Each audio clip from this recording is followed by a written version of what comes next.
Shalom, meus irmãos, sejam bem-vindos ao canal Cosmologia Bíblica. Sou Ednardo Sabino. Hoje nós temos uma live especial com um convidado muito especial que vai estar mais uma vez aqui trazendo informações aqui juntamente conosco nesse canal a respeito da Bíblia descrita, né, nas constelações, nos céus, algo que é maravilhoso, um conteúdo, um material que a gente já trouxe aqui juntos. A gente deu início há pouco mais de um ano atrás. Vou fazer a indicação para que vocês confiram. Aqueles que não tiveram acesso a essa live, vou deixar os links tanto na descrição quanto também no comentário fixado no topo. Então, peço a vocês que, caso você seja a primeira vez que esteja aqui e ainda não se inscreveu, que se inscreva, deixe aí o seu like para contribuir aqui com o canal, com o engajamento, para que outras pessoas também tenham acesso a essa mensagem, para que essa mensagem ela ecoe cada vez mais e aí cada pessoa possa receber, né, ser alcançada também por essa mensagem que nós cremos que é uma mensagem importante, principalmente se tratando nos dias de hoje, de um período no qual nós cremos que é o início aí de um período final, ao qual a humanidade adentrou naquilo que nós chamamos de período das dores. Então, nós estamos aqui hoje com o nosso irmão, meu convidado especial aqui, meu irmão Márcio Antônio, do canal Testemunha das Estrelas. E aí eu vou abrir aqui para que ele possa dar suas considerações iniciais, e aí depois a gente vai dando sequência aí no material. Seja bem-vindo aí, meu irmão. Fica à vontade aí. Shalom, shalom, graça e paz a todos. Gostaria de agradecer ao Eterno pela presente oportunidade, pela chance de poder compartilhar das suas grandezas. Agradecer também ao meu irmão Ednardo Sabino pela confiança, pelo apoio, pela motivação de estar aqui de volta neste canal que é maravilhoso, que é um canal de bênçãos, podendo participar de mais uma live com o irmão. Agradeço também a minha família pelo apoio, pela paciência. Agradeço também a todos os que acompanham o nosso trabalho e é um grande prazer estar aqui com vocês novamente. Isso aí, muito bom, meu irmão. Prazer é todo nosso ter você aqui, que faz um trabalho espetacular, trabalho aí, magnífico, né, para o reino aí, de fazer esse resgate, né, daquele conhecimento que nós sabemos que os antigos possuíam em relação às escrituras descritas no reino celestial, e isso fisicamente, de uma forma ali visível, a qual nós conseguimos decodificar, né, esses códigos que estão ali no firmamento, né, nos céus, e aí fazer a leitura, né, da Bíblia Sagrada, né, da Escritura que o Eterno deixou para nós, não somente em códigos humanos, mas em código biológico, né, colocou ali à disposição das estrelas, de uma forma que a gente consegue fazer essa leitura compreendendo, né, aquilo que está escrito. E é muito interessante porque ele não só deixou a escritura gravada nos céus, mas também ele deixou na Bíblia, através de códigos para nós, em linguagens humanas, e também ele vem descrevendo, escrevendo a Bíblia dentro do nosso coração, através do nosso código do DNA. Então, tudo isso é muito interessante. Nós vamos trabalhar aqui, dentro desse material. E aí, você que é novo aqui no canal, deixa eu ver se eu já coloco aqui, para que vocês se inscrevam. Eu vou pedir, se caso é a primeira vez que você está aqui no canal, se inscreva aí no canal Cosmologia Bíblica. Nós temos também o canal no Telegram, né, que é o t.me/Cosmologia Bíblica. É uma extensão aqui do canal no YouTube, onde nós temos informações mais corriqueiras. A gente traz ali questões que, inclusive, a plataforma aqui muitas vezes acaba não permitindo. da gente trazer, e aí eu convido os irmãos a estar se inscrevendo no canal para poder ter acesso a mais informações. A live em questão que nós fizemos outrora, eu juntamente com o nosso irmão Márcio Antônio, é essa live aqui, a Bíblia nos Céus, Cosmologia Bíblica, Astronomia, as Escrituras, Constelações e também sobre o Zodíaco Bíblico. Então a gente falou sobre esses pontos, dando um panorama geral, nosso irmão trouxe aqui acerca de todas as constelações, e hoje nós vamos estar dando sequência nesse material. É um material muito vasto, né, e a gente pede que vocês acompanhem, né, primeiramente, estejam assistindo, né, esse material que foi publicado há um pouco mais de um ano atrás, e aí, posteriormente, a gente vai estar dando retorno nesse material, a gente vai estar fazendo outras lives, trazendo mais informações para vocês, para que fique uma forma dinâmica. Então, a gente está repartindo esse estudo em algumas lives. Ainda não sabemos exatamente quantas vai dar até que a gente conclua esse estudo, que nós cremos que é um estudo de extrema importância para que os irmãos tenham conhecimento daquilo que o Eterno deixou descrito nos céus. Outra coisa também muito importante, gostaria de deixar para os irmãos, é que vocês se inscrevam no canal do nosso irmão Márcio Antônio, que chama Testemunha das Estrelas. Então, tem aqui o canal, eu já sou inscrito, recomendo a vocês que se inscrevam e assistam aí o material do nosso irmão, que é um material de extrema qualidade. Ele vem trazendo aí um estudo muito importante, e aí ele vem estudando o máximo para poder trazer, né, essa leitura bíblica através das estrelas. Eu creio que a gente vai dar aqui uma introdução, acredito que não seja tão importante nesse momento inicial aqui eu fazer esse panorama, mas a gente vai estar discorrendo, né, acerca desse assunto, fazendo uma introdução inicial.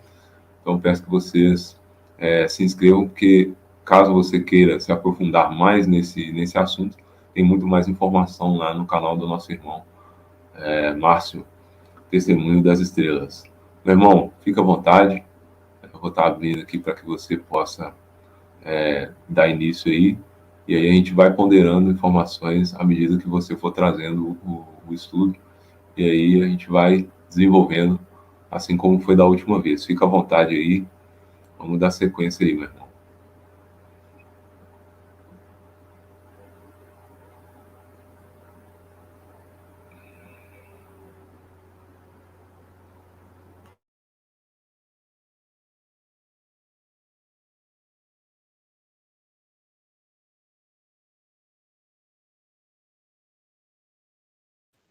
Compartilhar minha tela com o irmão Ednardo. Amém.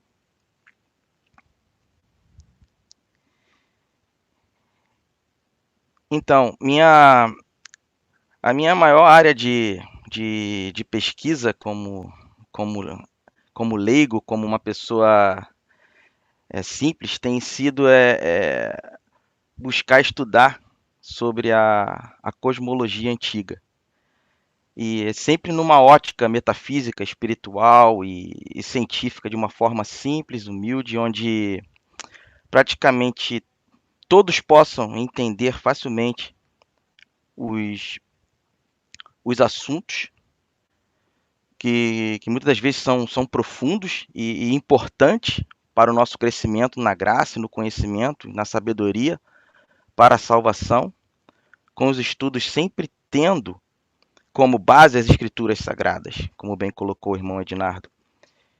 E os meus projetos para o canal e principais desafios, tais como manter um grupo também no Telegram, assim como o irmão Ednardo faz um excelente trabalho no Telegram, também tenho um canal no Telegram, manter esse canal ativo com os estudos e complementos dos vídeos e também com reflexões bíblicas, algumas coisas sobre a atualidade que ajudam muito no entendimento. Lembrando que há pouco tempo eu mudei até o nome do canal para Testemunha das Estrelas, justamente para ter em evidência o principal foco do canal, que é o Evangelho escrito nas constelações através da da astronomia bíblica, que é um conhecimento muito antigo, que vem desde Adão até aqueles que nós conhecemos como os antigos pais da igreja também tinham esse entendimento. Ou seja, mesmo sendo algo até encoberto e ocultado às pessoas, não é uma novidade o assunto. Agora, só para atualizar vocês que estão nos ouvindo, fazendo aqui um breve resumo da live que nós tivemos aqui no canal Cosmologia Bíblica, onde nós fizemos aqui um panorama, fazendo uma introdução ao estudo da astronomia e a Bíblia. Depois nós fizemos um breve resumo sobre a astronomia, né, no geral, e depois nós apresentamos uma visão geral dos signos do zodíaco. Eu lembro sempre das palavras do irmão Ednardo, que sempre quando conversamos ele diz que este assunto que estamos trazendo para vocês é um dos maiores e melhores conteúdos dentro da cosmologia, porque ele traz o resgate do conhecimento celestial da antiga cultura hebraica e dos povos antigos, que é algo jamais visto pela sociedade atual. E em resumo, é sempre bom lembrar, pessoal, que podemos definir o tema principal de cada um dos 12 signos do zodíaco da seguinte forma, que sempre destaca em cada constelação sobre a pessoa e a obra do Messias, de Jesus Cristo, de Yeshua, nos 12 signos do zodíaco. E em resumo, o que foi apresentado na primeira live, como eu estou colocando aqui, quando nós decodificamos essas figuras representadas por cada constelação, nós podemos sintetizar, né, resumir toda a mensagem dos signos do zodíaco da seguinte forma, tanto cronológica quanto a temporal, os acontecimentos micros e macros. Reparem, por favor, que na medida que quando nós colocamos todo o zodíaco, todas as constelações dentro do planisfério celeste, as mesmas, em realidade, elas, quando nós olhamos, elas estão acima das nossas cabeças. Como um grande calendário, um grande relógio que sinaliza e conta a história da grande agenda do Criador, referente ao grande plano da salvação da humanidade. E na primeira parte, como nós vimos, o primeiro volume é dividido em volumes, o Zodíaco. O primeiro volume da história celestial, escrita no firmamento, nos dá uma visão a partir do nascimento do Messias, passando por sua morte e ressurreição até a segunda vinda em glória. O seu início está na constelação de Virgem, que traz o quê? A semente prometida. E apesar desta semente morrer em uma cruz, no madeiro, para o pagamento dos nossos pecados, representado pela constelação de Libra, e ter, nesse processo, o seu calcanhar ferido, que é representado justamente pela constelação de Escorpião. Depois, a sua ressurreição esmagará a cabeça do adversário. E por causa disso, quando Cristo, o Messias, retornar, ele destruirá completamente a Satanás. E isso é representado na constelação de Sagitário. E já na segunda parte da história celestial, ela está centrada na morte e na ressurreição de Cristo. E ela nos conta a história da igreja, do corpo místico do Messias, da sua noiva, que é formada por pedras vivas, por pessoas. E quando essas pessoas estão juntas, formam a casa, a habitação do Eterno. E nós vemos a própria constelação de Capricórnio, por exemplo, apontando para o sacrifício vindouro que o Messias seria imolado, mas ele tornaria a viver. E por causa da sua ressurreição, o Pai derramaria o quê? O Espírito Santo, e as suas bênçãos espirituais sobre o seu povo, que é representado justamente pela constelação de Aquário. E apesar de limitados por sua natureza pecaminosa, né, as pessoas, no caso, representadas pela constelação, nesse caso de Peixes, onde no final os aprovados, os eleitos, no grande teste de carne e sangue, eles seriam o quê? Libertos pelo Cordeiro Pascal, pelo Cordeiro de Deus que tira o pecado do mundo, que agora reina dos céus, representado pela constelação de Áries.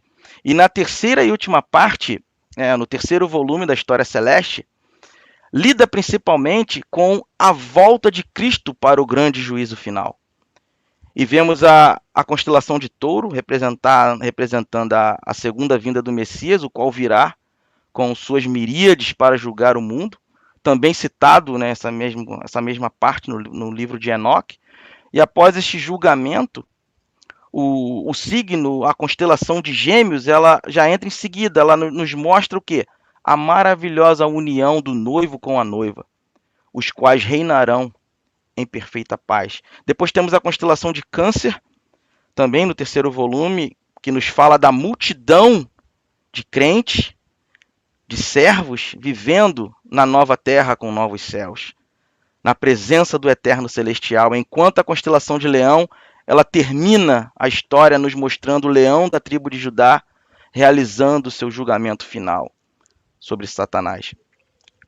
Entendemos e acreditamos no modelo cosmológico hebraico que no geral é semelhante aos modelos das antigas civilizações que sempre entenderam que vivemos em uma terra plana e estacionária, onde a Terra ela é um plano, uma dimensão biológica que está dentro da esfera celeste.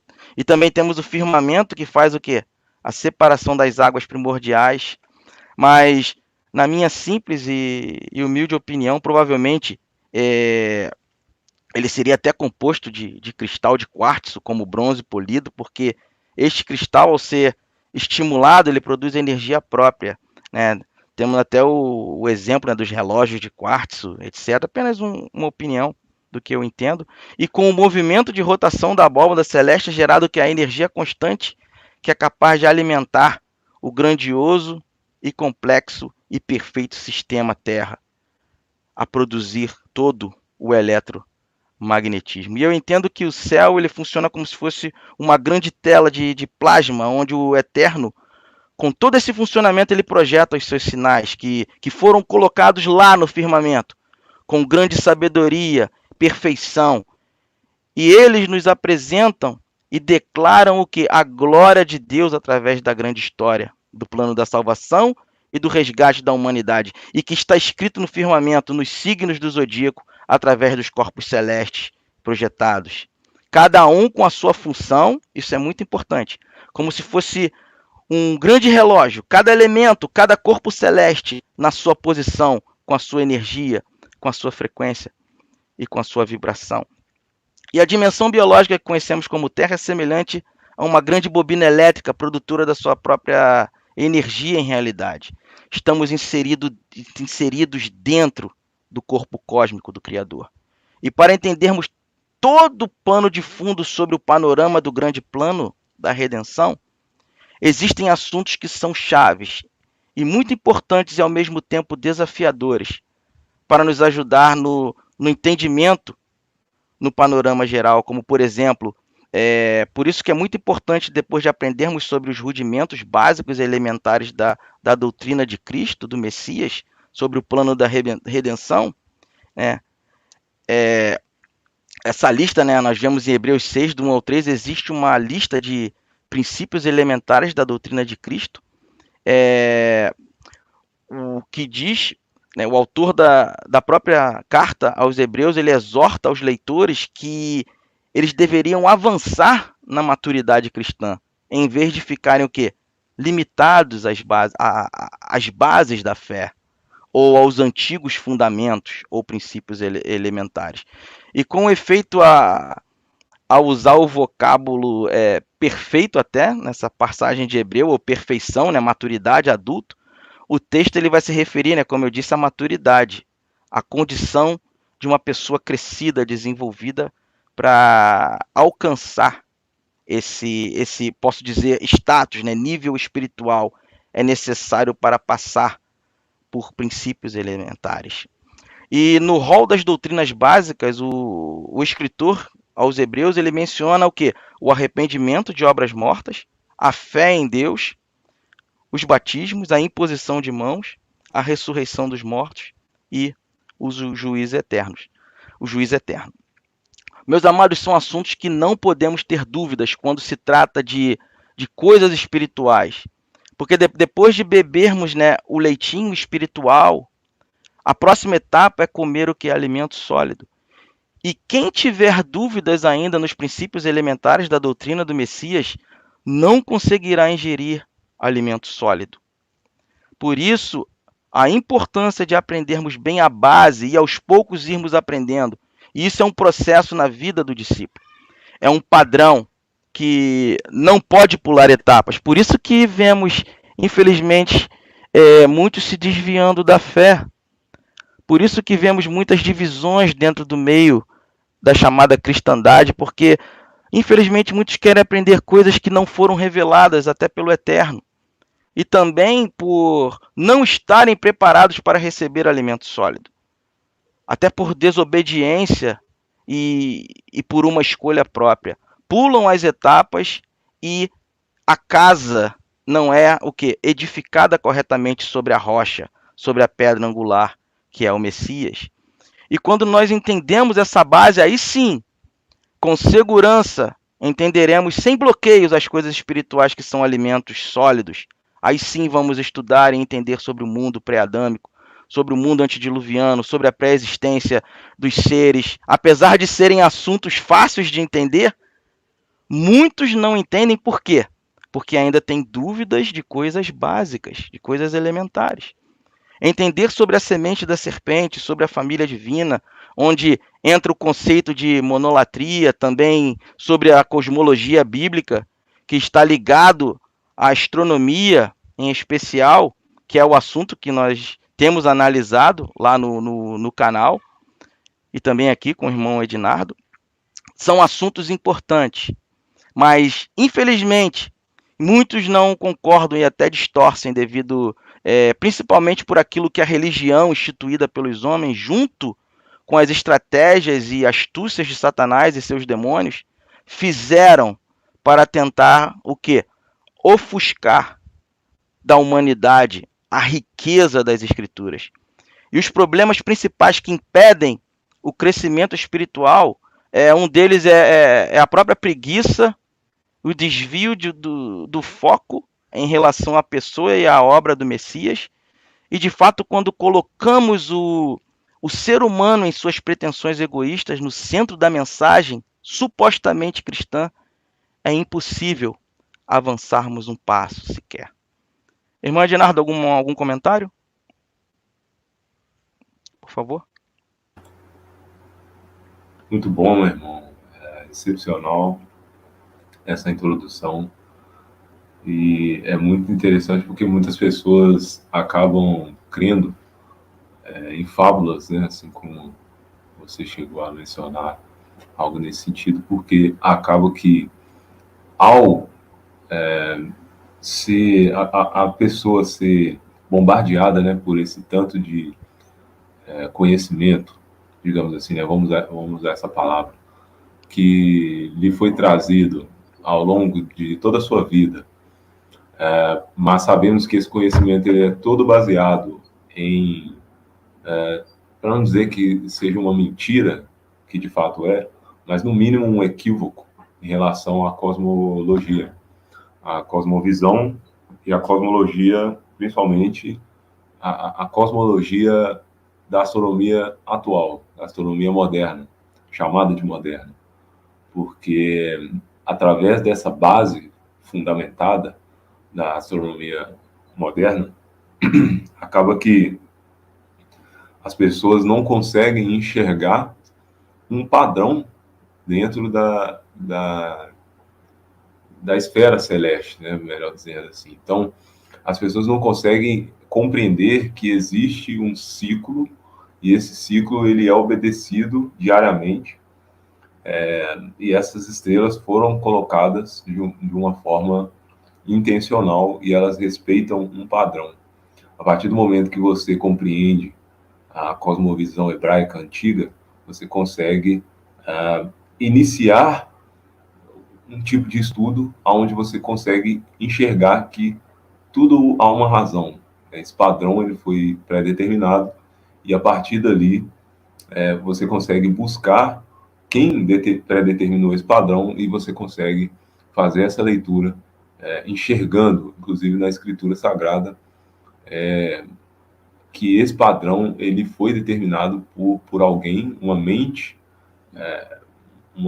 inteligente, criadora, e essa mente nós chamamos de Deus, atualmente dentro da língua portuguesa, onde nós sabemos que é o eterno Criador que estipulou essa mensagem descrita nas estrelas. Então é extremamente determinante esse ponto, e você mencionou muito bem a cosmovisão hebraica. Nós sabemos que nós estamos inseridos dentro dessa esfera celeste, essa bolha cronológica, onde há a passagem de tempo dentro desse sistema biológico no qual a gente está inserido, e que fora dessa bolha está o reino celestial, melhor dizendo, acima está o reino celestial determinado pelo Altíssimo, pelo Eterno.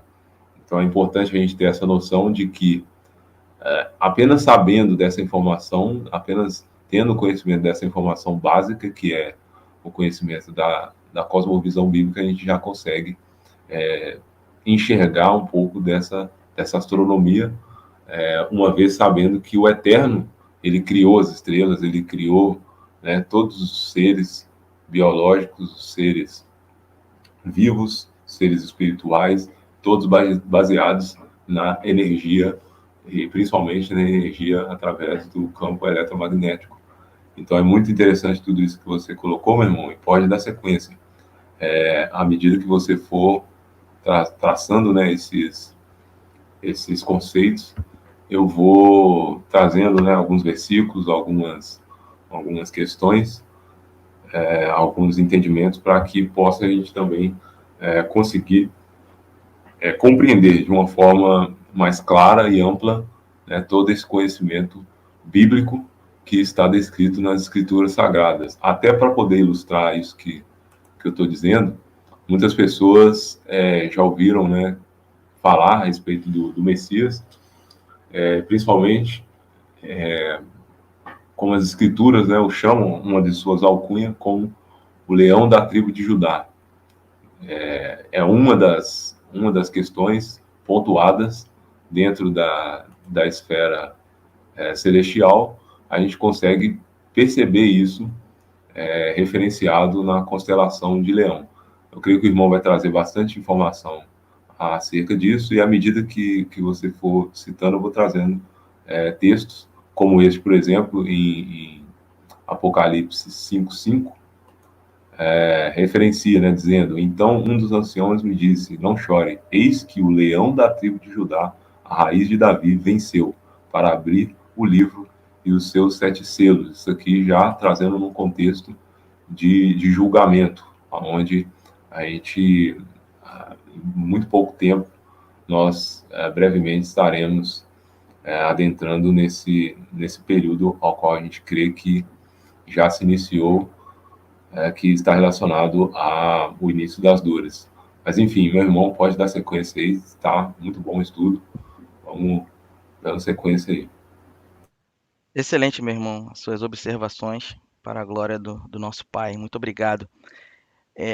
Agora, meus irmãos, relembrando alguns pontos que são de extrema importância para entendermos sobre o Evangelho nas constelações, até corroborando bem com o que o irmão Ednardo acabou de resumir, as observações que faço e busco sempre ter um equilíbrio, são sempre equilibradas, com respeito e ética aos pontos de vistas diferentes até sobre esse assunto. Então, pessoal, quando nós falamos sobre astronomia e as escrituras, o que chama a nossa atenção para o Evangelho nas estrelas, os signos do zodíaco e a história da redenção. Quando nós pensamos sobre isso, justamente esses assuntos vêm à nossa mente. E se olharmos, por exemplo, para o horóscopo, ele utiliza os 12 signos do zodíaco para dar principalmente o quê? Direção para a vida das pessoas. Mas os que aceitam as escrituras como a revelação do eterno, Criador ao homem, a revelação do Criador ao homem, sabem de fato que tal prática do horóscopo, além de irreal, também é condenada pelo eterno. Então, e mesmo diante de tal situação, não temos como negar a existência dos 12 signos do zodíaco. Eu desejo sempre identificar nesses estudos quem é o autor dos 12 signos do zodíaco. E a pergunta seria seria o seguinte: foi o eterno ou foi o diabo que criou os signos do zodíaco? Ou foi apenas uma invenção do homem? O que seria isso? Então, se o eterno for o autor, então como explicar o fato dos signos do zodíaco estarem sendo usados para fins que a própria Bíblia condena? É algo até um pouco incoerente.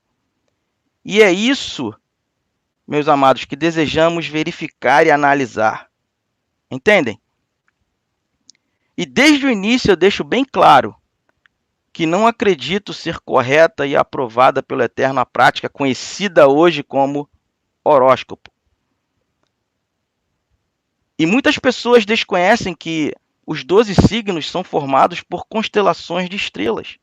As várias estrelas em cada signo, elas formam a figura do seu respectivo nome. Por exemplo, o signo de Virgem, ele mostra a figura de uma mulher, uma representação. Deitada com um ramo de trigo na mão direita e espigas de milho na mão esquerda. O signo de Libra ou balança já mostra o quê? Duas balanças. Já o signo de Escorpião, ele mostra um escorpião e assim por diante. São representações.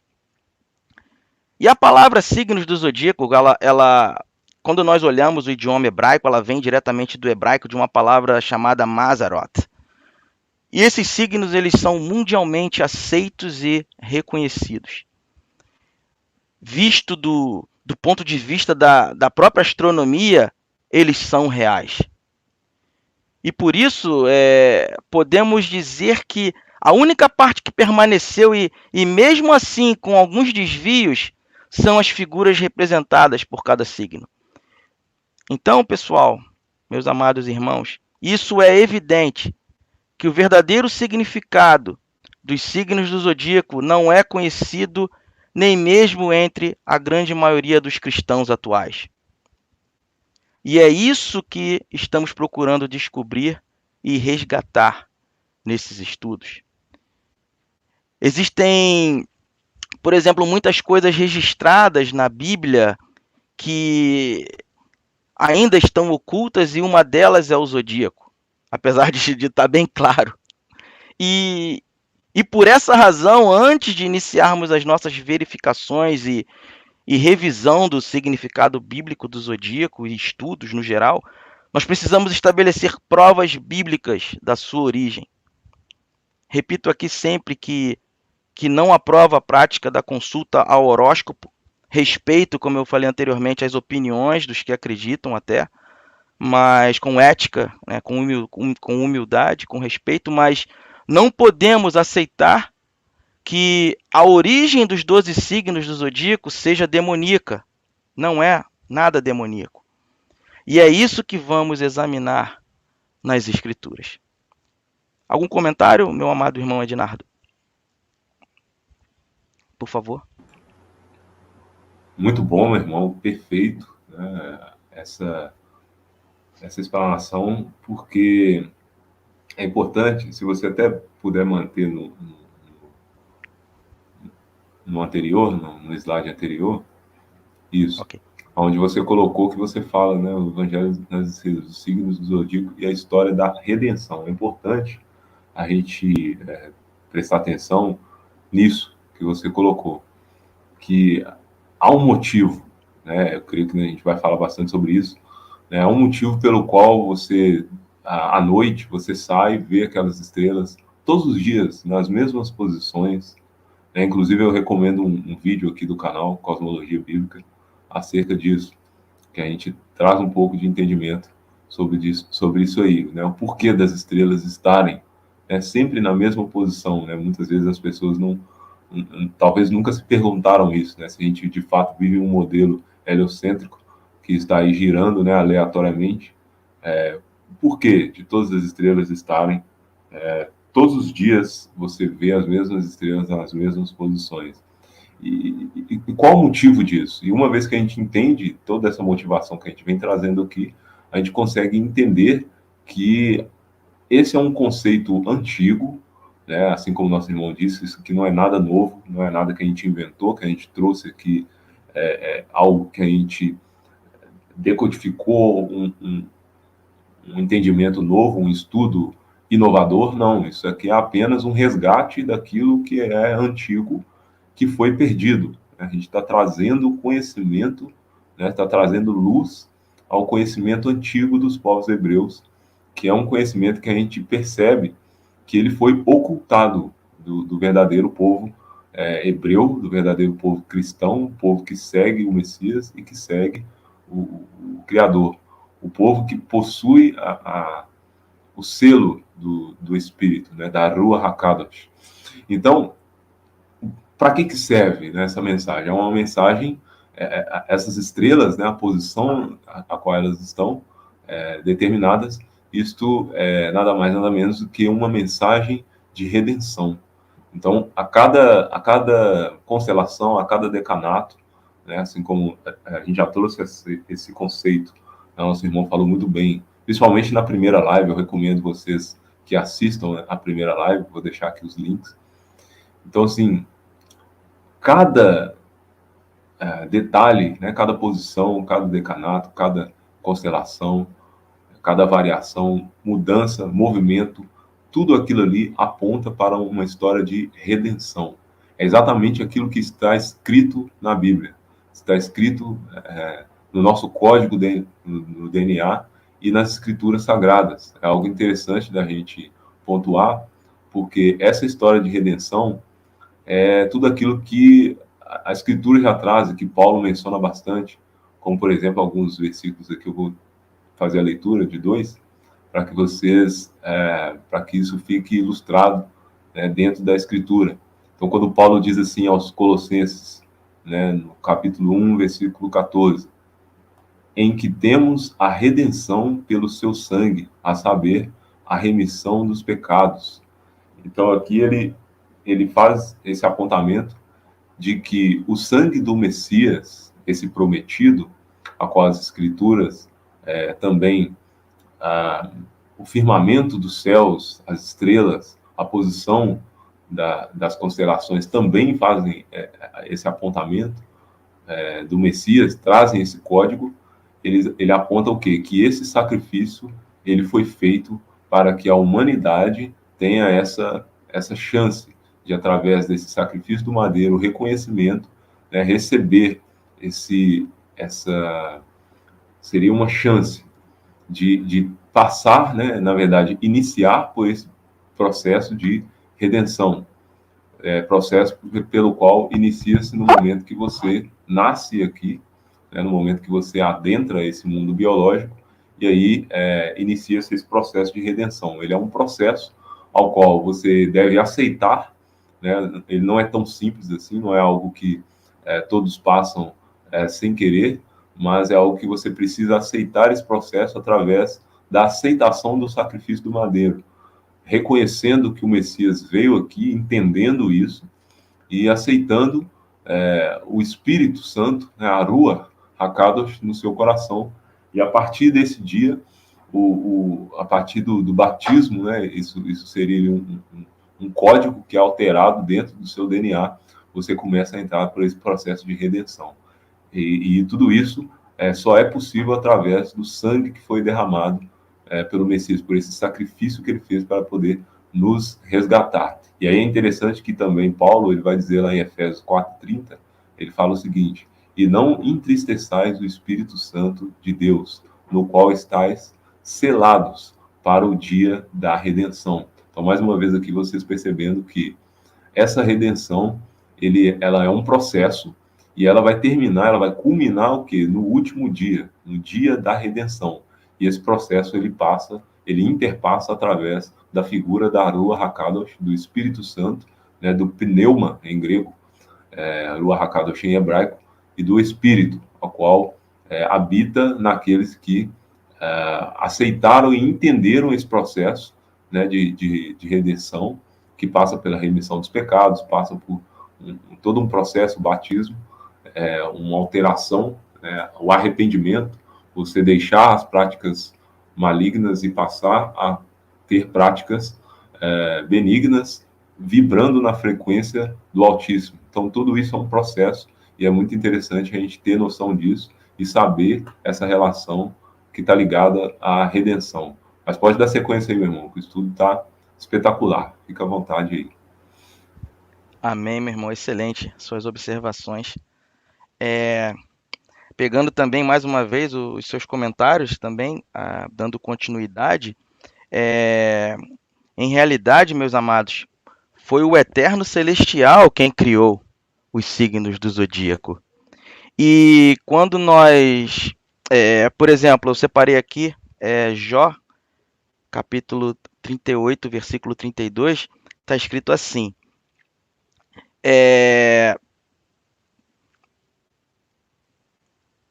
está escrito assim, ou poderá tu atar as cadeias do sete estrelo, ou soltar os laços de Órion, ou fazer aparecer os signos do zodíaco?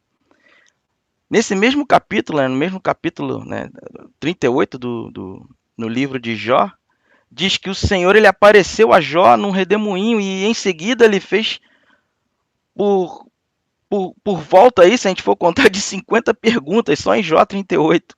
E uma delas está na segunda pergunta do texto que citei aqui, no versículo 32, por exemplo. Ou poderás fazer aparecer os signos do zodíaco? Jó ele estava questionando o tratamento do Eterno, e ele lhe respondeu justamente revelando a sua grandeza e ao mesmo tempo a pequenez de Jó, diante de quê? Da soberania do Altíssimo, do Todo-Poderoso. E se você observar bem, as várias perguntas do Eterno têm uma nota comum, tipo assim, parafraseando, Jó, você é capaz de fazer isso? Jó, você é capaz de atar, amarrar as cadeias do sete estrelo? Ele está falando de constelações. Ou soltar os laços ou correntes do Órion, né, ou as Três Marias. Jó, você é capaz de fazer aparecer os signos do zodíaco? Observe bem que as respostas de Jó sempre são negativas, tipo assim, não, Senhor, eu não posso. Isso prova, meus irmãos, que os signos do zodíaco foram formados pelo Eterno. E essa passagem no livro de Jó não deixa qualquer dúvida de que Deus, o Eterno Criador, é o autor dos signos do zodíaco. Como eu até mencionei aqui anteriormente, a própria palavra hebraica, a própria palavra que é usada no texto de Jó para signos do zodíaco é Mazarot. Uma versão da Bíblia traduziu assim esse texto de Jó, pode dizer atar as cadeias das Pleiades, né? Tem algumas traduções que falam assim, ou soltar as ataduras do Órion, podes fazer sair as Mazarot a seu tempo, até a tradução de 1954, a tradução brasileira. Observe que na versão revista atualizada, a tradução é o quê? Os signos do zodíaco. É bem claro. Em outra versão, a mesma palavra foi traduzida até por constelações. E na tradução brasileira, como eu mencionei, o termo hebraico Mazarot foi o que? Mantido ali na sua originalidade.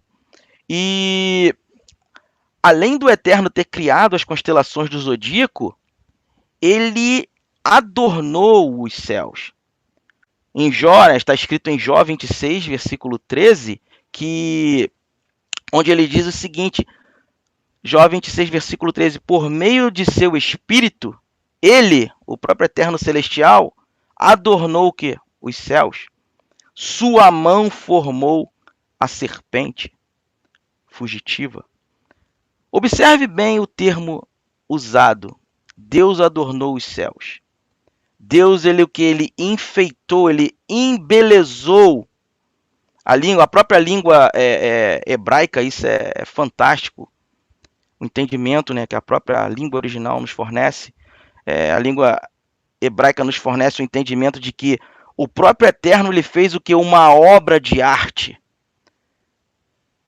O que mais poderia ser senão a produção de quê? De cada signo com as estrelas? Eu entendo que não há dúvida, meus amados, de que Jó aqui ele se refere às constelações. E que o significado do texto é que a grandeza e a glória do Eterno são vistas na formação sublime e gloriosa das constelações que adornam o céu. E a própria utilização dessa palavra adornar, ela é muito significativa também, porque ela indica principalmente a ideia de ornamento, né, de embelezamento. Eu creio e é bem óbvio que Jó se referia aos 12 signos formados pelas várias constelações, mesmo o livro de Jó tendo uma linguagem assim, tipo poética, ele está falando de coisas literais e espirituais, e até com o conceito da própria pré-existência. E o próprio Criador, testemunhando, ele apresenta o resultado da formação das constelações do zodíaco. Cada uma com a sua magnitude e brilho, com a sua energia, com a sua frequência específica e com a sua vibração. Cada uma com a sua função. Cada uma representando uma história, um significado e uma das coisas mais lindas posicionadas ali, embelezando o firmamento. Está escrito que Deus adornou os céus pelo seu espírito, pela Ruach HaKodesh. E observe bem que Jó, ele não disse que Deus criou, e sim que Deus adornou os céus. E esse embelezamento foi obra de quê? Da sabedoria da própria Ruach HaKodesh, o Espírito Santo, né, que conhecemos como o Espírito Santo. E as estrelas elas foram organizadas, formando constelações. E cada uma delas forma uma figura correspondente ao seu nome. A constelação de Virgem, novamente eu dou esse exemplo, mostra uma virgem. A constelação de Escorpião, um escorpião. A constelação de Touro mostra um touro. Leão mostra um leão. E assim por diante. Seguindo sempre os mesmos padrões. E isso é o que é isso, no caso, que a palavra hebraica está nos ensinando que significa adornar os céus. E está escrito também que a estrela fugitiva, nesse caso, ou o dragão veloz, ela foi formada pela mão de Deus. Amados, não há como negar que o Eterno ele utilizou as estrelas para formar a figura de uma serpente fugindo.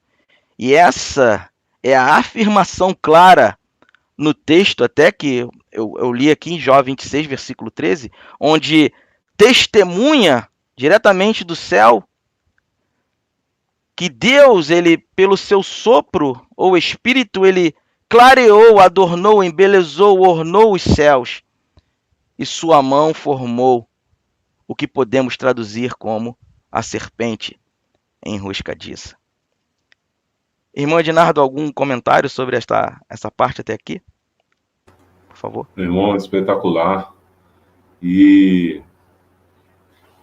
estão me ouvindo aí? Sim, acho que sim. Sim. Muito bom, assim, magnífico. E eu gostaria de ler novamente, né, lá em Jó, o versículo. Tudo aquilo que você falou é exatamente aquilo, né?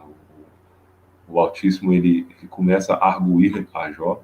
E isso a gente traz com o intuito de quê? Para que vocês percebam a linguagem que é posta nas escrituras. E aí, assim como o irmão mencionou, e é um fato, muitas pessoas, na maioria das vezes, elas apontam o livro de Jó como algo poético. Ah, ali o Criador está apenas criando uma poesia, como se ele estivesse ali, sabe? Seu momento ali, tranquilo, olhando a natureza, e eu resolvi aqui criar uma poesia aqui no sentido filosófico. E não. Tudo que o Criador ele coloca para nós é algo com um motivo por trás. Então, nunca você vai ver o Criador dizendo algo ali ao léu, jogando ali uma poesia, assim, não que a poesia seja algo a ser desconsiderado, mas é algo assim, a linguagem poética, muitas vezes, ela é levada em desconsideração, ela recebe um status de descrédito, mas não somente por isso, mas quando você compreende a cosmovisão correta e você entende todos esses códigos que as escrituras nos trazem, você consegue entender que o Eterno ele foi muito mais profundo do que uma simples poesia melódica ou algo ligado a alguma coisa como se fosse sem sentido. E aí eu vou ler aqui mais uma vez, né, aquilo que ele arguía a Jó, e aí no decorrer da live vocês vão compreender com mais profundidade isso que eu estou dizendo aqui agora. Mas lá em Jó, ele diz da seguinte forma, ali nos versículos... o irmão ele fez a leitura do versículo 32, eu vou ler aqui antes um pouquinho, no versículo 31, uma dessas perguntas mesmo, e vou dar sequência. Então ele pergunta, será, Jó 38, versículo 31, será que você pode amarrar com uma corda as estrelas das 7 cabrinhas ou soltar as correntes que prendem as 3 Marias? Então vocês perceberam aqui a linguagem, né, que é trazida nessa outra versão. Você pode fazer aparecer a estrela d'alva ou guiar a ursa maior e a ursa menor? Você conhece as leis que governam os céus e sabe como devem ser aplicadas na terra? Então perceba aqui um padrão. Que padrão é esse? Que dentro das perguntas aqui que o Altíssimo faz para Jó, como se fossem espécie de perguntas retóricas, vocês percebem que ao perguntar aqui, por exemplo, né, você pode amarrar com uma corda, né, 7 estrelas, né, ou seja, as 7 cabrinhas, ou aqui soltar as correntes que prendem as 3 Marias, ou seja, ele está fazendo uma menção a um mecanismo que acontece no reino celestial, aquilo que a gente chama de catraca celestial. E aí ele está perguntando a Jó, Jó, você é capaz de fazer isso aqui? Você pode fazer aparecer a estrela d'alva? Ou guiar a ursa maior ou a ursa menor? Então, por que o Eterno ele faz essa pergunta? Não só para arguir a Jó, mas também porque hoje nós compreendemos, principalmente tendo informações mais aprofundadas dentro das escrituras, principalmente os livros, os quais são considerados como livros apócrifos, a gente consegue entender essa linguagem aqui, porque nós sabemos qual é a função das estrelas. Nós entendemos que as constelações elas são guiadas por seres celestiais. E aí, no momento em que o Altíssimo ele faz essa pergunta a Jó, como por exemplo aqui no versículo 32, você pode fazer aparecer a estrela da alva, ou guiar a ursa menor e a ursa menor, a ursa maior e a ursa menor. Então ele pergunta isso aqui, né? Se você pode fazer aparecer, é porque existem seres que são responsáveis por isso, por fazer aparecer a estrela da alva e guiar a ursa maior e a ursa menor. Existem seres celestiais que possuem esses atributos e essas funções nas regiões celestiais para que todo o mecanismo da catraca celestial ele discorra da maneira a qual o Eterno ele predeterminou no período da criação. E ao fazer essa pergunta a Jó, é interessante que a gente consegue hoje fazer essa leitura entendendo que Jó, com assim, vou colocar como uma probabilidade muito alta de que Jó ele era um dos responsáveis no período pré-existencial, ao qual a gente compreende que nós fizemos parte outrora e que retornaremos a esse reino celestial, que é a nossa casa verdadeira. E aí, hoje a gente consegue ter essa compreensão de que Jó, há uma probabilidade de que Jó ele era um dos responsáveis e acabou perdendo esse posto. E aí talvez por isso também, né, fazendo essa leitura, a gente consegue entender por que o Altíssimo ele pergunta isso para Jó. Você pode fazer isso, Jó? Você pode fazer a estrela da alva, né, aparecer? Ou você pode guiar a ursa maior ou guiar a ursa menor? Porque existe essas atribuições. Então é muito interessante o que?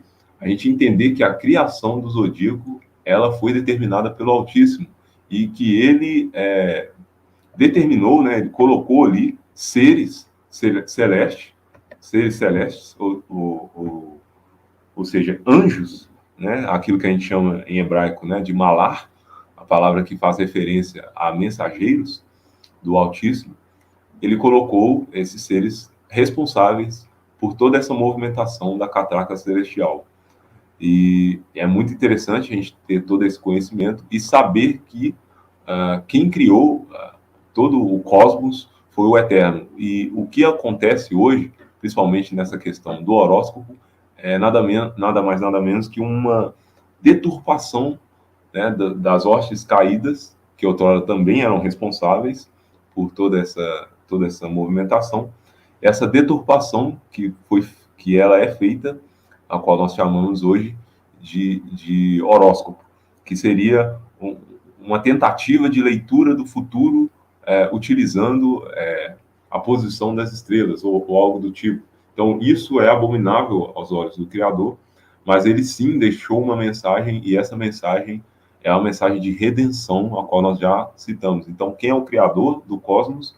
Quem é o Criador dos signos, dos zodíacos, né, de todas as posições desses símbolos? Esse Criador, ele é o Eterno Celestial, e ele deixou essa mensagem para que a gente possa contemplar, né, os céus, o firmamento, assim como em Salmos diz, que o firmamento, ele anuncia as obras das mãos do Eterno, ou seja, essas obras, quem criou isso foi o Altíssimo Celestial. Pode dar sequência aí, meu irmão? A gente tem ainda bastante conteúdo para trazer. Amém, meu irmão. Muito obrigado, meu irmão, pelos excelentes comentários que são sempre edificantes, né? Glórias a Deus, estamos lendo, né, o mesmo livro. Isso é maravilhoso, né? Então sempre os comentários sempre totalmente conectados com o assunto que nós estamos elucidando. Bom, os detalhes destas constelações temos discorrido com detalhes até lá no canal, e quem puder depois confira as playlists, né, na íntegra, é uma sugestão bem legal. Bom, meus amados, depois de criar, de adornar as constelações, o firmamento com as suas, né, cada constelação com suas funções, energia, frequência, vibração, o Eterno Deus, ele dá nome às estrelas. E isso está escrito em Isaías 40, versículo 26, eu também separei aqui, Isaías 40, versículo 26, diz assim: Levantai ao alto os vossos olhos e vede quem criou estas coisas.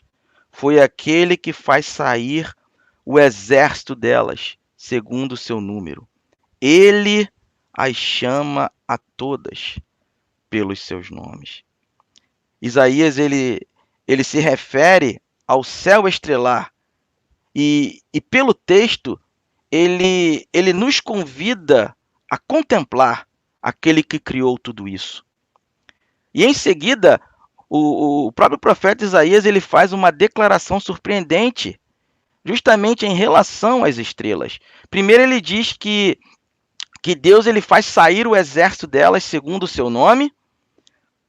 E segundo, ele diz que Deus a todas as estrelas chama pelos seus nomes. Isso é algo estupendo. Imagina, pessoal, o número de estrelas que existem na abóbada celeste e todas elas têm nomes dados pelo próprio Criador. E isso não foi algo feito de uma forma aleatória. Cada nome ele expressa um significado muito importante na história do plano da salvação, do plano da redenção.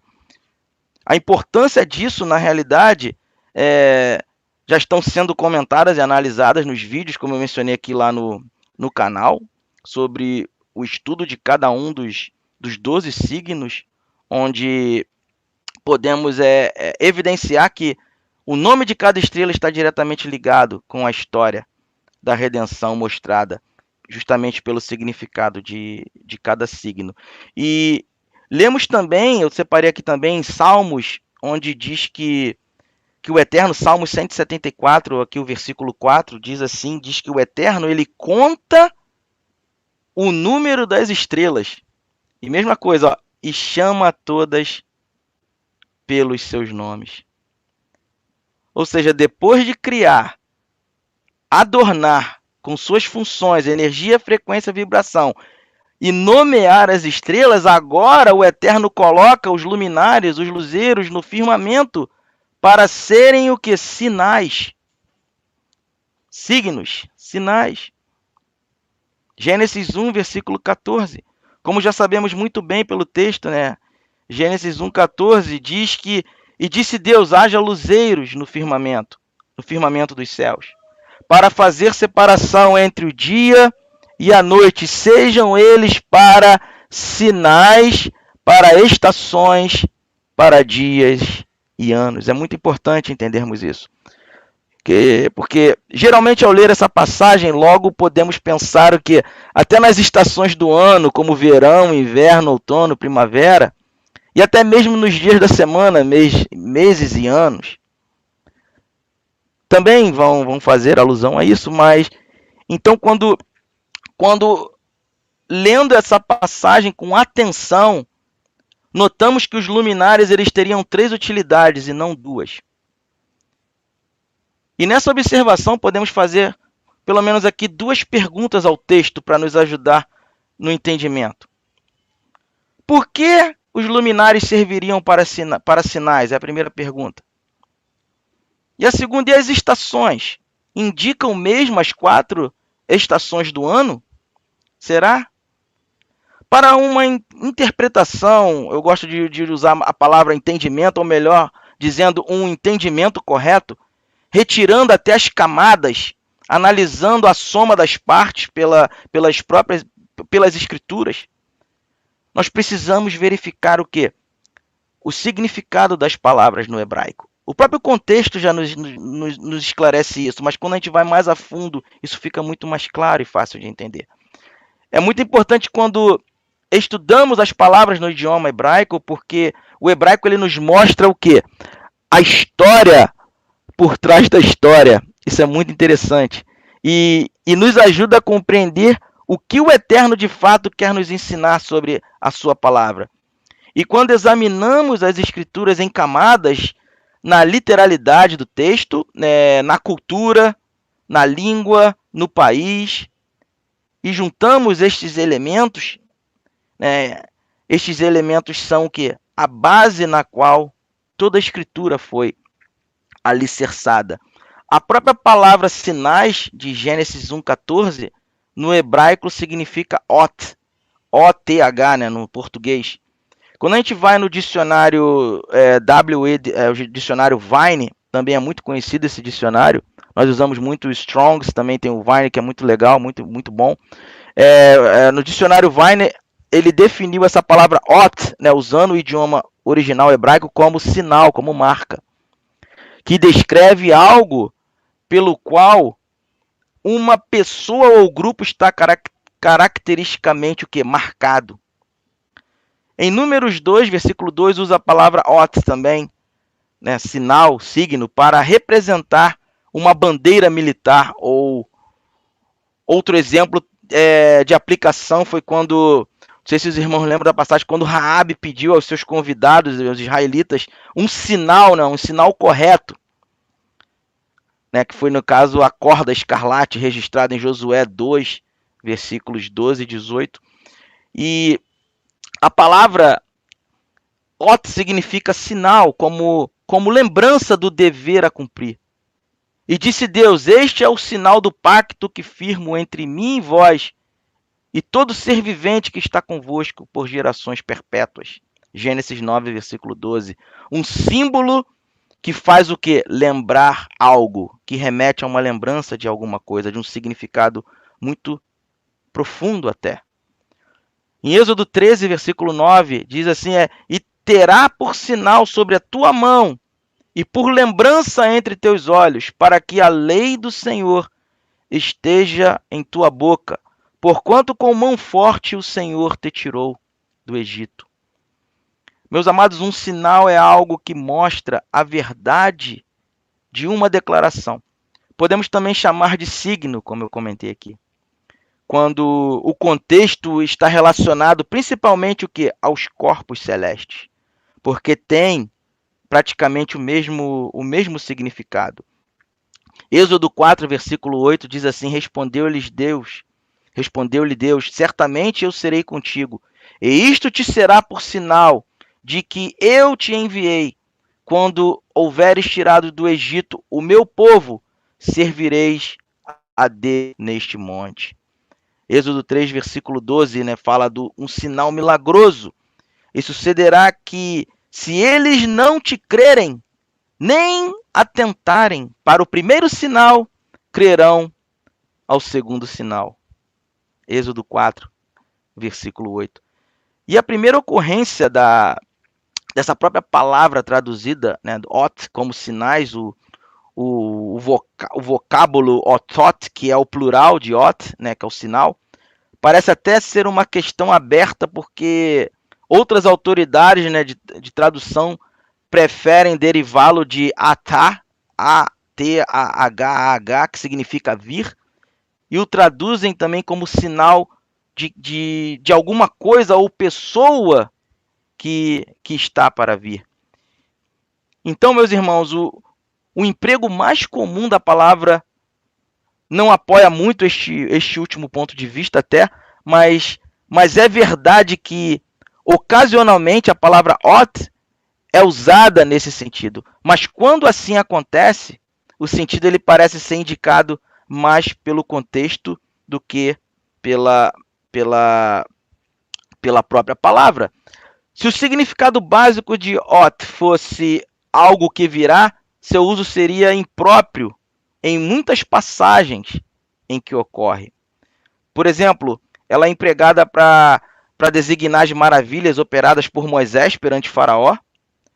Tais maravilhas, entretanto, não eram sinais acerca de algo vindouro, mas provas de que o Deus dos hebreus era superior aos deuses egípcios.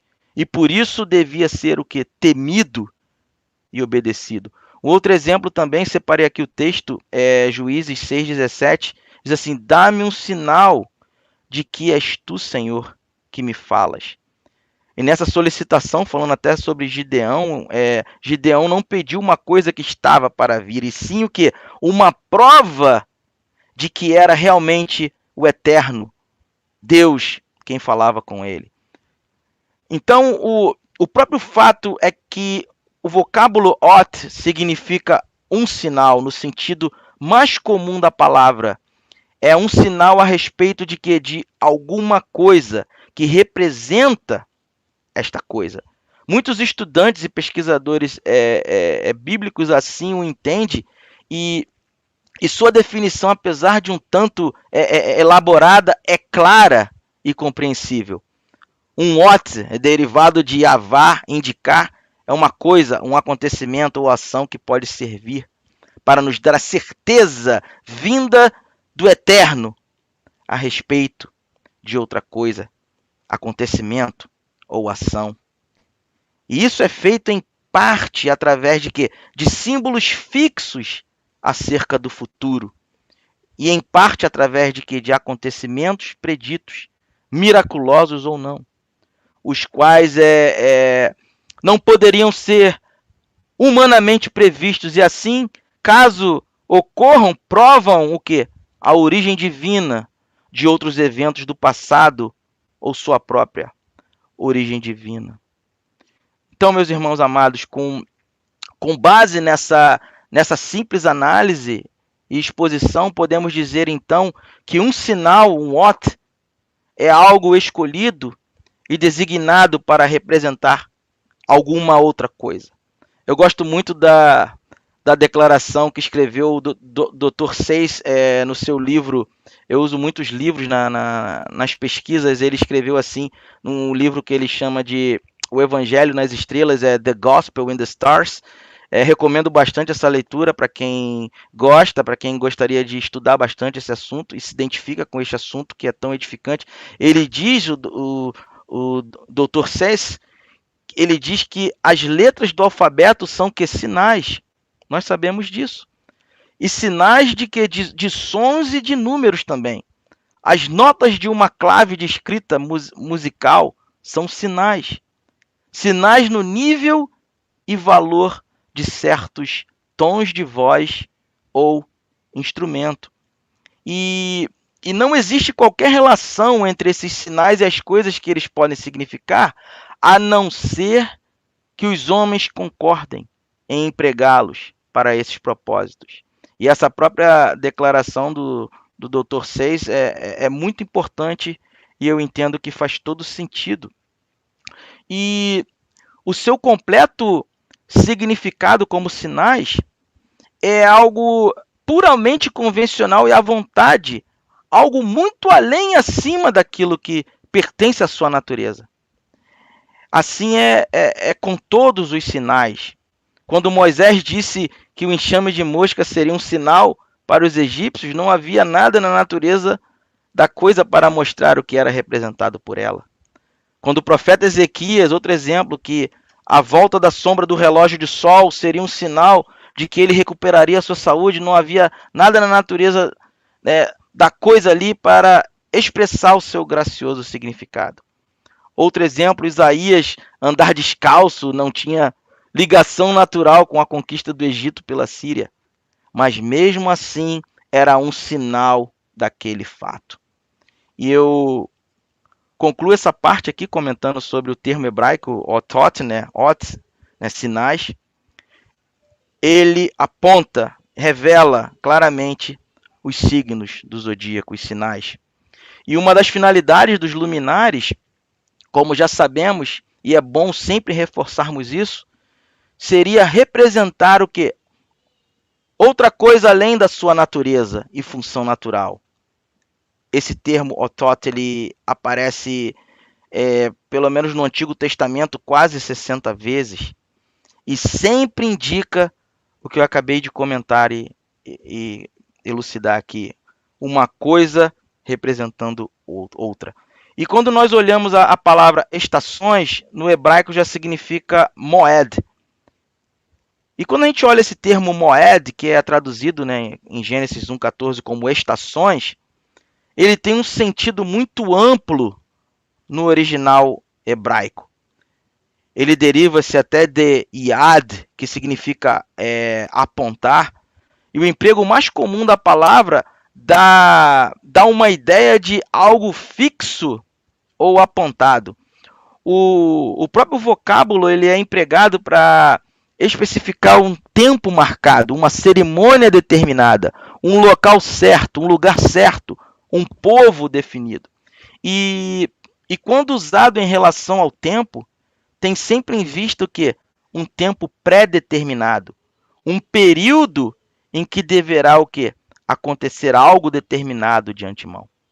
E neste caso, é útil notarmos que moed, embora seja aplicado nas formas as mais variadas, até jamais é usado nas escrituras no sentido que lhe é dado pela interpretação popular. ou seja, uma das estações do ano, como eu mencionei antes.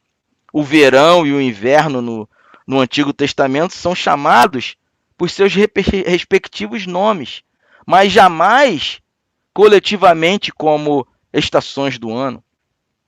Existem várias referências aos fenômenos naturais que caracterizam essas estações.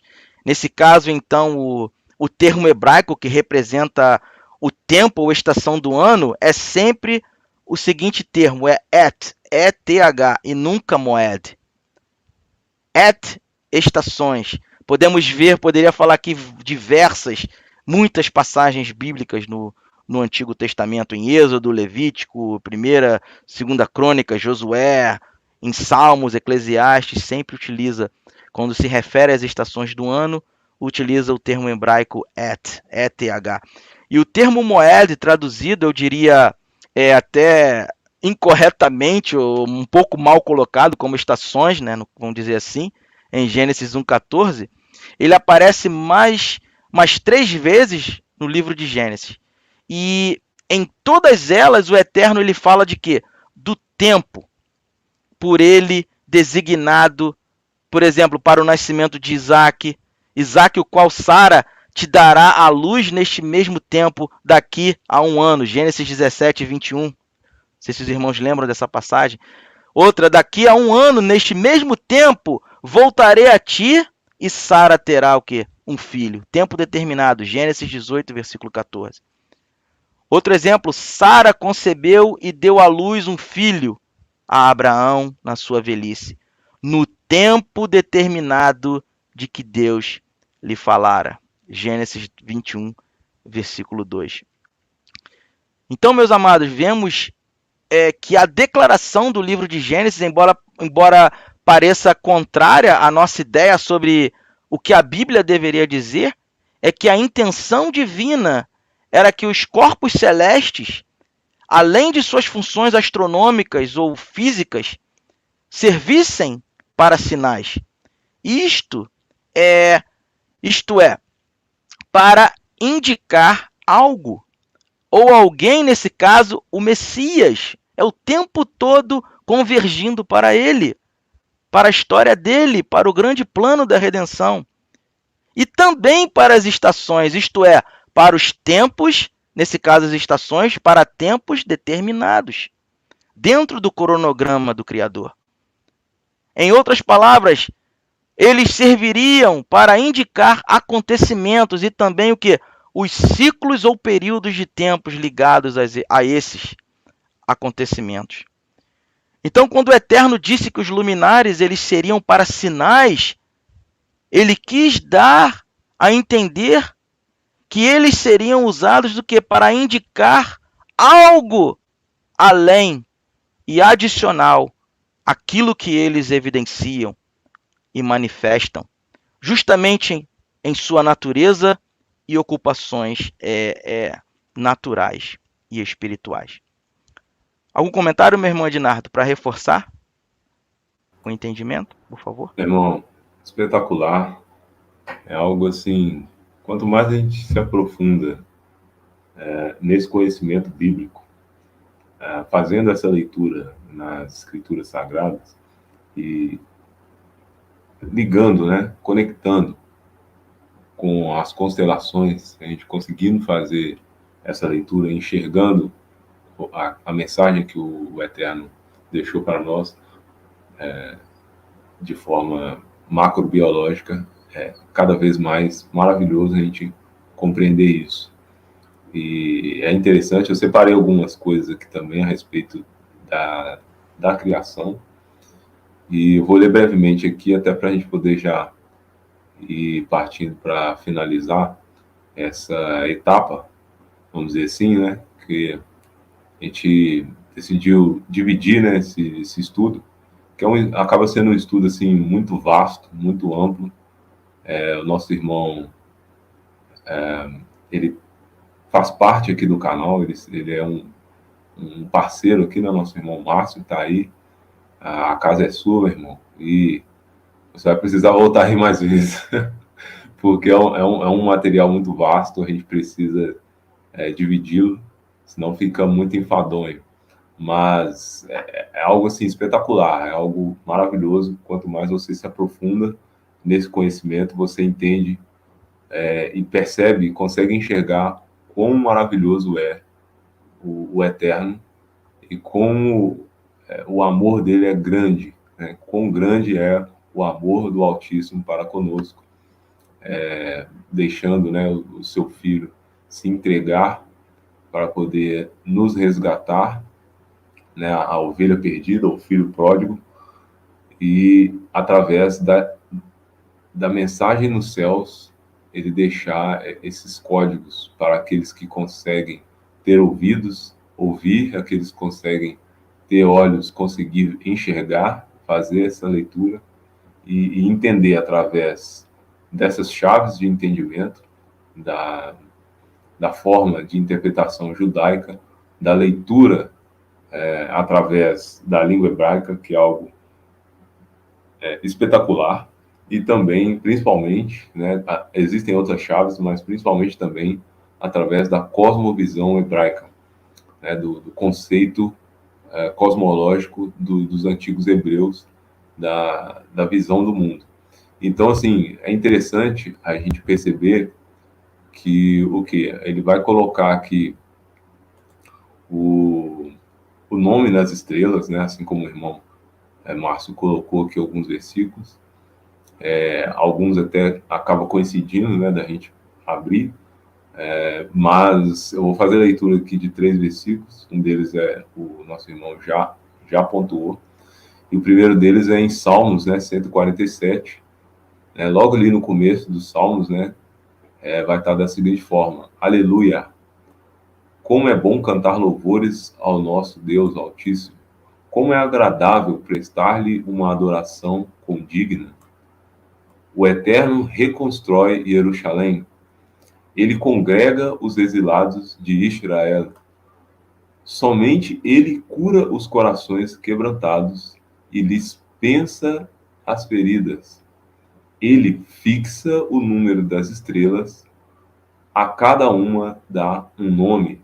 Então, olha que interessante, né? O louvor aqui de Davi ao Eterno.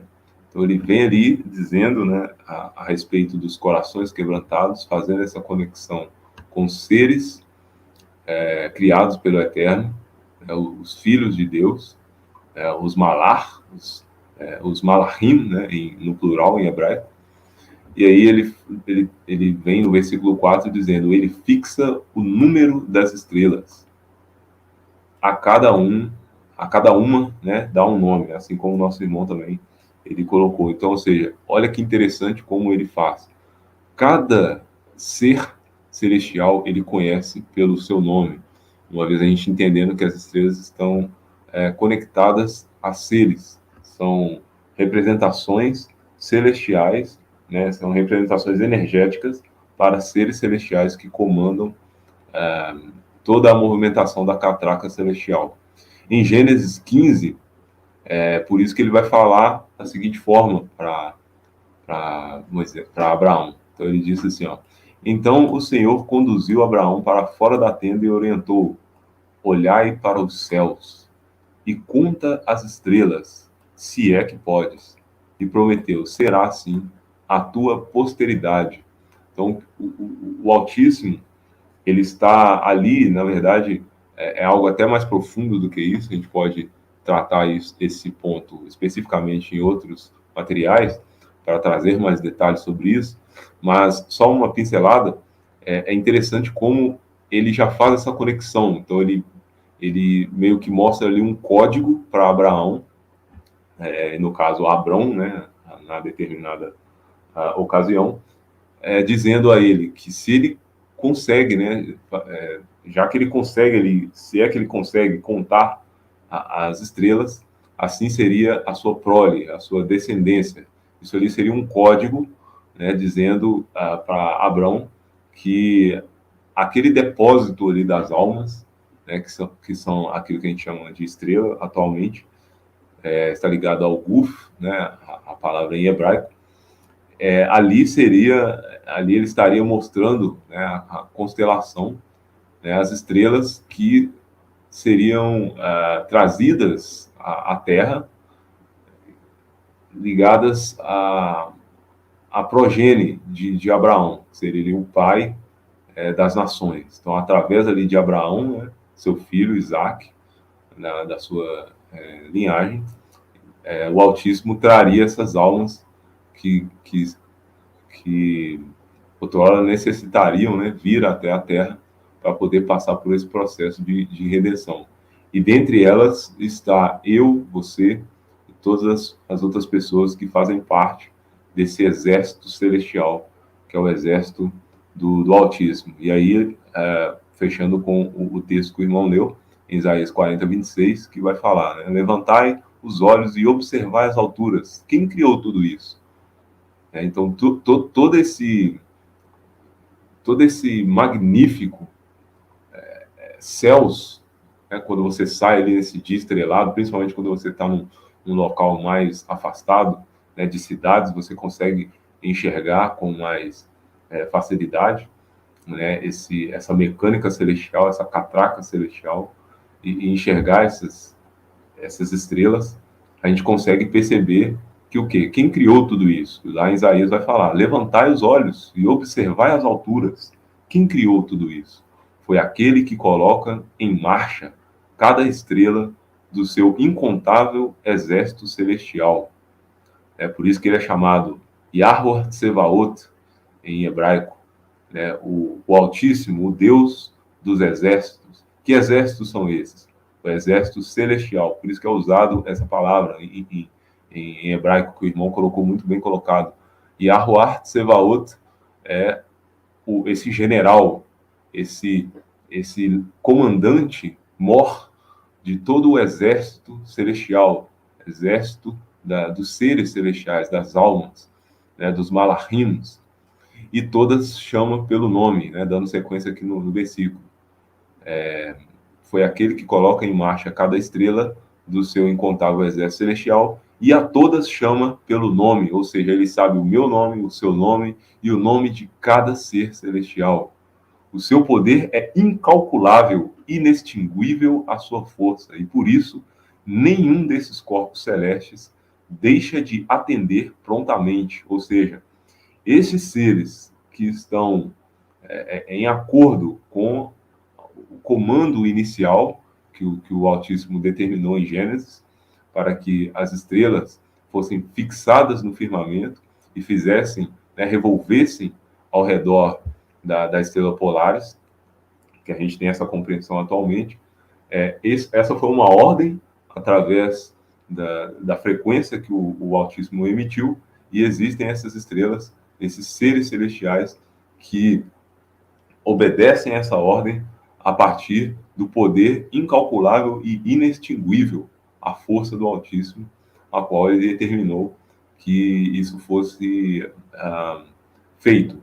E aí, obviamente, que a gente tem conhecimento de que há aqueles seres que se rebelaram, e a eles está resguardado a negridão, né, das profundezas. Então, assim, até para a gente já ir caminhando para o encerramento, deste período, tá, meus irmãos, ainda tem, assim, tem muito material para a gente poder trazer, né? O nosso irmão aqui, o Márcio, ele vai estar aqui novamente em outras oportunidades, e aí eu convido a vocês, mais uma vez, que se inscrevam lá no canal, né, do nosso irmão Márcio, Testemunha das Estrelas, um canal, assim, espetacular, magnífico, todo esse conhecimento, né, toda essa leitura das escrituras no firmamento, ele vem trazendo, né, trazendo de uma forma, assim, simples, humilde, mas uma forma profunda, que as pessoas conseguem entender, compreender e conseguir entender essa profundidade que as escrituras nos trazem. Gostaria de ficar aqui horas, né, com vocês, né, trazendo esse material, mas a correria, né, do nosso dia a dia acaba não sendo possível a gente fazer isso. E também aquelas pessoas que não conseguem ficar ali muito tempo presas a esse tipo de conteúdo. E aí é importante até a gente dar essa divisão para que a gente sempre esteja aqui oportunidades também de estar juntos aqui, né, fazendo esse tipo de material e interagindo entre nós, entre você que está aqui vendo essa mensagem, assistindo essa live, pessoas que estão no chat, os moderadores, inclusive eu gostaria de agradecer a cada um, mas a gente fazendo essa pausa aqui, vamos dizer assim, né, seria uma pausa. E aí posteriormente, a gente vai dar sequência aí nesse material, que é um material assim magnífico, que eu fico muito feliz de ter a oportunidade de estar aqui trabalhando juntamente com o nosso irmão Márcio para poder trazer essas informações aqui para vocês. Meu irmão, você quer dar uma consideração para depois a gente ir finalizando e depois a gente retornar, né, nas próximas oportunidades? Creio que seja breve, tá? Gostaria que não demorasse tanto tempo assim para a gente poder trazer bastante material aí para o pessoal ter essa noção e compreender, né, essa escritura, né, que está descrita aí nas estrelas. Amém, meu irmão. Muito obrigado. Muito feliz de estar aqui com vocês. Então, aí, para finalizar nessa parte, antes de fazer a consideração final, gostaria de deixar aqui rapidinho um pequeno panorama só dos tópicos que nós estaremos trazendo nas próximas oportunidades aqui no canal. Eu vou falar vamos falar sobre os sábios e a estrela de Belém, um assunto muito importante. Vamos ver quando Jesus nasceu em Belém da Judéia, uns magos, né, magós, sábios, eles vieram do Oriente a Jerusalém. Quem eram eles? Por tudo isso está linkado, está conectado com o assunto, né, de astronomia, cosmologia, dos signos do zodíaco. Por que eles foram a Jerusalém? Como eles ficaram sabendo a respeito do nascimento do Messias? O que eram as indicações dadas pela estrela e o que os motivou a empreender essa busca tão difícil e trabalhosa? Qual era a fonte de iluminação que os moveu ao buscar e achar e adorar o Rei dos Judeus? De onde lhes veio esse conhecimento nítido e definido do nascimento do nosso Salvador?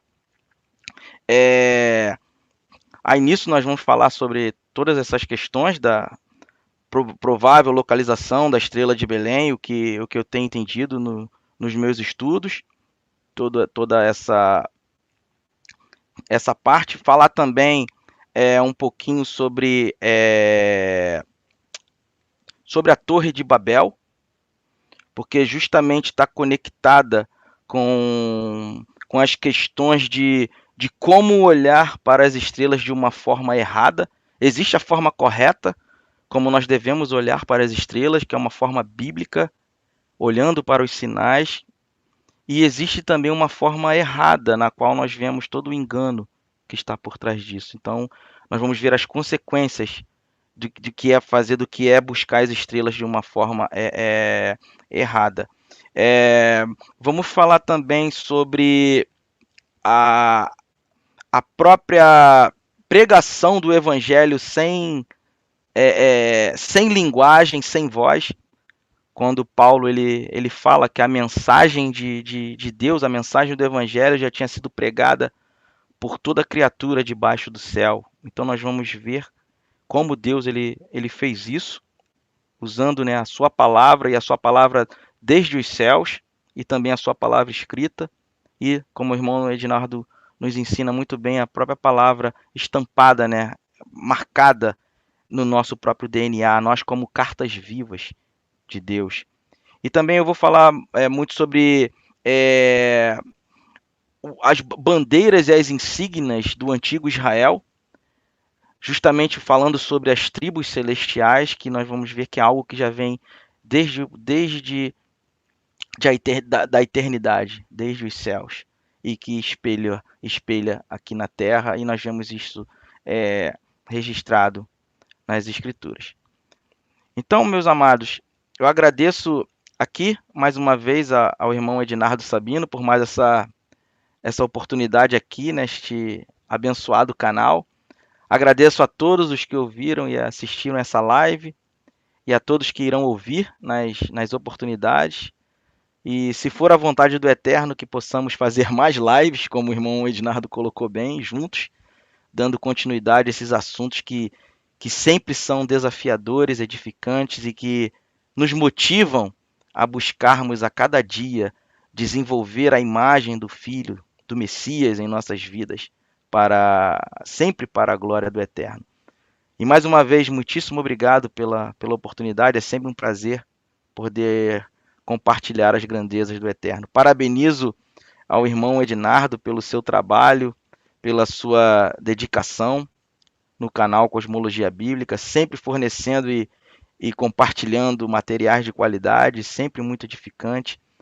Irmão Ednardo, que o nosso Pai Celestial seja sempre louvado por vossa vida, meu irmão. Live abençoada, para a glória do Eterno, para a glória daquele que criou todas as coisas. Amém? Forte abraço, shalom, shalom a todos.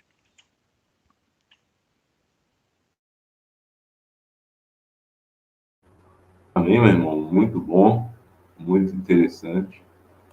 Estou deixando aqui imagens para vocês aqui de um vídeo aqui no canal Cosmologia Bíblica, no qual eu deixei ali um entendimento, né, sobre um dos tópicos que a gente vai estar trazendo aqui, né, que o irmão vai explanar aqui, que é como, né, os chamados, né, magos, né, os magóis, aí, ele até citou, eu lembrei aqui da live. Então, como eles sabiam, né, do Messias, e aí estou deixando aqui para vocês imagens para que vocês vejam, né, posteriormente. Eu recomendo que vocês assistam esse vídeo aqui no canal Cosmologia Bíblica.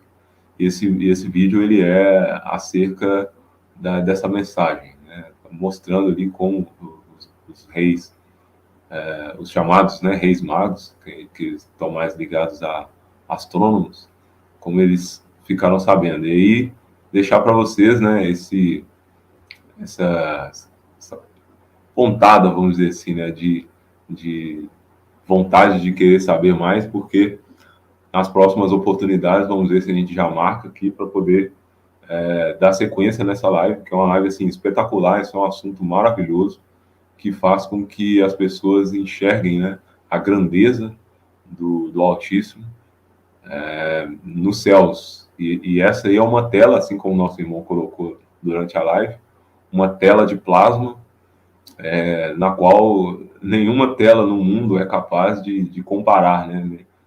A maior tela que você tiver aí de qualquer tipo de tecnologia, de qualquer tamanho, polegadas, né? Se você tiver aí uma tela de 75 polegadas, ou até se você tiver um projetor aí, não vai se comparar com essa tela aí tridimensional que o Altíssimo deixou para nós, para a gente poder conseguir enxergar aquilo que a Escritura nos coloca. Isso aí está codificado nos céus, essa maravilha que o Altíssimo deixou para nós. E, meu irmão, sou muito feliz, né, de ter você aqui no canal. Agradeço muito aí ao Altíssimo pela oportunidade de ter você aqui conosco, né, e peço que ele nos abençoe para a gente poder estar aqui novamente em outras oportunidades, o mais breve possível. Quero aí agradecer a todos os irmãos que contribuem aí com o canal, né? Eu deixo sempre aí para vocês em aberto, aqueles que gostam, né, de trazer algum tipo de contribuição para o canal, seja ela financeira, seja ela alguma contribuição, como por exemplo os irmãos que nos ajudam aí na moderação, né, ajudando a manter aí a ordem aqui no chat, né, seja ao vivo, seja em transmissão, ajudando também no compartilhamento dos links, né, nos grupos de WhatsApp, Telegram. Então, eu sou muito grato à vida de cada um, e isso é um trabalho de formiguinha que cada um faz, cada um fazendo o seu trabalho que foi pré-determinado, para que essa mensagem ecoe, para que essa mensagem chegue até a pessoa que necessita de ouvir. Então, mais uma vez, agradecer aqui a presença do nosso irmão Márcio, Testemunha das Estrelas, agradecer a presença de cada um aí, e nos vemos numa próxima, se assim o Eterno nos permitir. Que o Altíssimo abençoe grandemente a sua vida, tenha aí uma ótima, boa uma ótima boa tarde, uma boa noite, um bom dia, caso você esteja ouvindo essa mensagem em um outro tempo futuro. Então, até uma próxima, que o Altíssimo abençoe. Shalom.